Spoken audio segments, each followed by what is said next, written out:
On the surface, Far Cry 5 appears to be about an alluring cult leader with a doomsday prophecy that is more real than anyone cares to admit. But if you're going to royally ragtag a game, then that means getting to the true story, and that is, of course, to retrieve alien artifacts with the help of our dog Skippy. But little did I know that the aliens had sent their highly trained, elite, terrifying turkey death squad to defend the objects.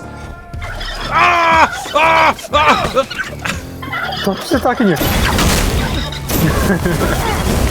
They also quickly learned how to spread fire to humans. My name's Ragtag, and yes, that is a tangerine on my head. You got a problem with that? Perhaps someone else could deal with the aliens, because today we have more important things to do, like stopping a cult from taking over the entire county. Joseph would have his followers fall at his feet and repent. After that, they're going to go through some series of sick, torturous trials and then come out the other side, saved apparently.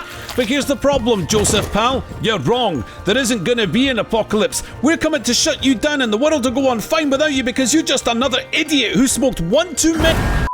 First task of the day was a rescue mission. One of the local celebrities and certified cult exterminator had gotten themselves into a bit of a pickle. So it was down to me and my mate Paul to get them out of it so they could get back to doing what they do best. Needless to say, Paul and I, we are the best of friends and nothing comes between us. Yeah, you want something? Yeah. Come on then. Yeah. I'll do it. Clearly, our quest giver hadn't realised that we were just having a bit of a bro moment and decided to ignore us. I found this behaviour rude, to be honest with you, and Paul agreed.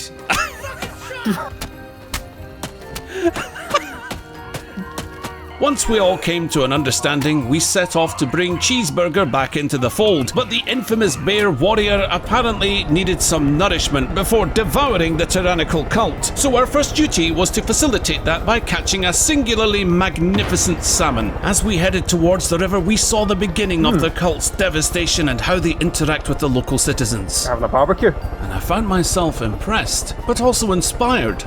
Look at that, the flames, some dude. Now, catching fish, it's not really my forte. Dad didn't exactly take me out on the weekends, so we tried an alternative method to get the salmon. Fresh salmon caught. No problem. I got it, hang on. There's one. To my astonishment, the fish were both bulletproof and rocket-proof. We'd have to land the helicopter safely and do this the old-fashioned way. I thought it was a helicopterine. It wasn't. Trying to blend in like an authentic fisherman, I readied my rod and swirled it around haphazardly, trying to bamboozle my friend into thinking that my fishing game was beyond reckoning, when in fact it was simply beyond recognition. But it gave Paul ample time to catch a monster salmon, and then I could showcase my real talents: speedboat piloting. Yeah! Oh! Beautiful. As many of you are probably aware, bat caves are real, and every time you approach a waterfall, you should be suspicious that perhaps you're about to enter a superhero secret hideout or stumble upon treasures untold, which is exactly what happened here. Right, here we go. Into the bat cave. Into the bat cave. There's no bat cave. Okay, well, my memory's it's a little bit fuzzy, but we were close enough to our destination to get back on the roadside, and in our haste to find Cheeseburger, we stumbled across his brethren. There's a bear, and what is it fighting? Oh my god! Yeah, there's two bears going at it. The brown bear versus the black bear. Who will be victorious? Who will win? I say the black bear. Black bear is gonna. Oh! Whoa, come on now! Black bear, black bear. Oh, Brown no. bear. Wait. No, hey, no. Wait. Hey. Wait. It's alright. I'll grenade you. Wait. Before my eardrum was perforated and my left leg separated itself from my body, the last complete sentence I would ever hear was, "It's alright, I'll grenade you." 3 months and 11 surgeries later, we returned to the scene, fed Cheeseburger his salmon, and the resistance against a torturous cult gathered momentum.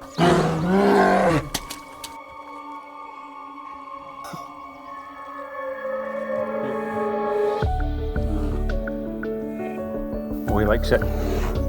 Now, even though I was the victim of a vicious wildlife attack from the beasts of the forest, that didn't mean I couldn't enjoy it when it happened to someone else. But this time, I'd be watching with confidence. Wolf. Oh yeah, look at this. Yeah. The guy is running for his life. Get him! I smell sausages. Oh! Right. Hey, we got a bear. Oh. Yeah, you better run. That's right, Cheeseburger. You tell him. Tell him.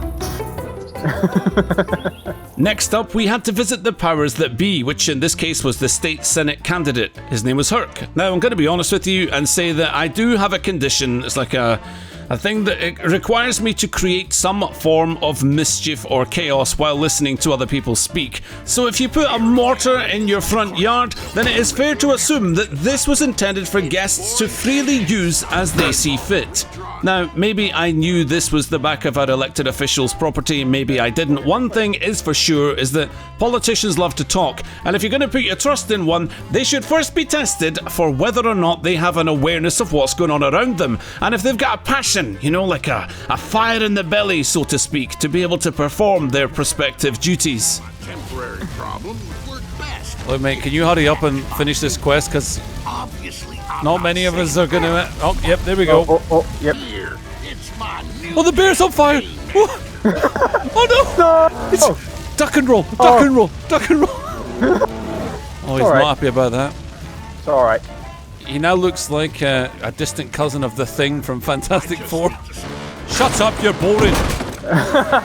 Anyway, we officially now had permission to bring the cult members to receive the Lord's justice. Don't you want to fight more? It should be said that even though Paul and I show no mercy to the crazy zealots, should one of the flock decide that the charismatic leader carving out the names of all the deadly sins on their followers' skins is just a little too cuckoo for their liking, we would be the first to welcome them with open arms. But of course, while the cult, they don't take too kindly to losing one of their number. We learned of such a chap who had had enough and he was hiding out at a caravan park. But first, we had to make sure that this defector was actually sorry for his crimes. Well, he seemed regretful enough to me. So you'd rather watch the world suffer and burn than...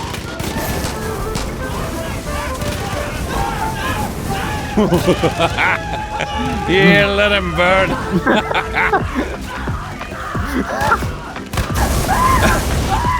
Oh, you scream beautifully, darling. Our defiance gave the cult but a taste of the lengths we were prepared to go to when it came to providing asylum, but then something happened that we did not expect. Ah, the guy is on fire. It looks alright to me.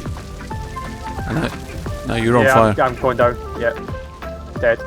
This was a strange time for Paul to do a warm-up, but he proved he's getting closer at touching those toes every day. And seeing how he was all limbered up, it only made sense that he would carry the defector on his back while I made the area safe. Lucky for me, the gunner on the top of that pickup truck was short-sighted and didn't notice me until, well, it was too late.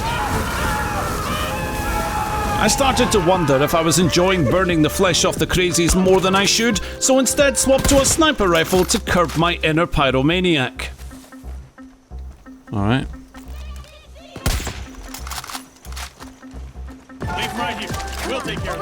The mission was a success, but Paul decided he wanted some alone time, so I went off to see if Cheeseburger needed a hand, and it turned out he did, because the cult set their sights on capturing him again.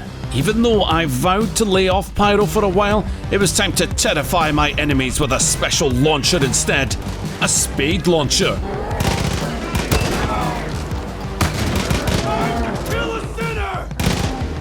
As Cheeseburger clamped his jaws around the leader of the assault team, a VIP no less, I realised that he in fact called me here to bear witness to his destructive powers and author an autobiography in the years to come. Next up, Cheeseburger suggested that I should take out one of the main lieutenants of the cult, Jacob, who had fortified his position as King of the Hill, but Jacob underestimated the range of the spade.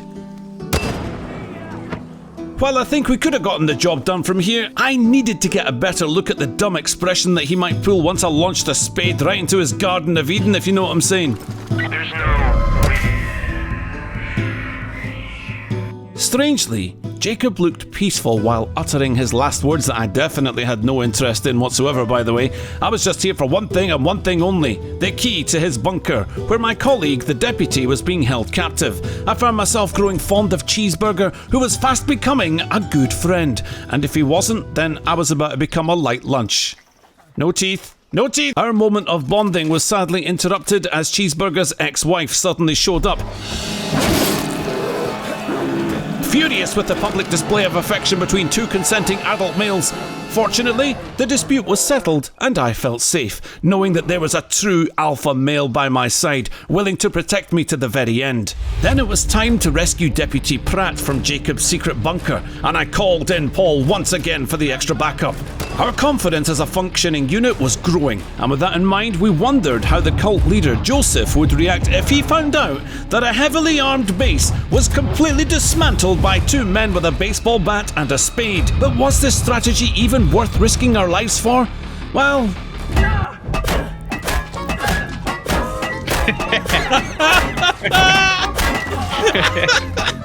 To be honest with you, we left Cheeseburger outside, so if we failed, we knew for sure that there would be a retribution of bloody vengeance after we fell. And that made it worth it by itself.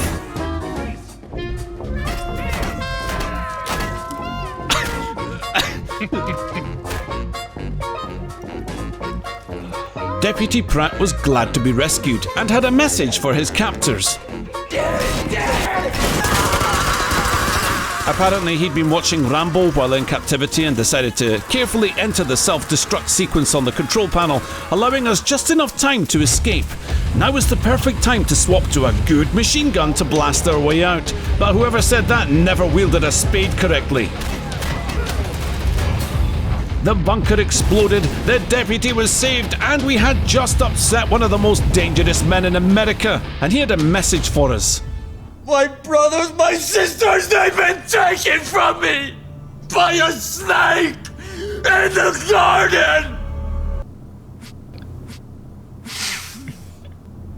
But now I see. Yeah? Do you want to know what I see?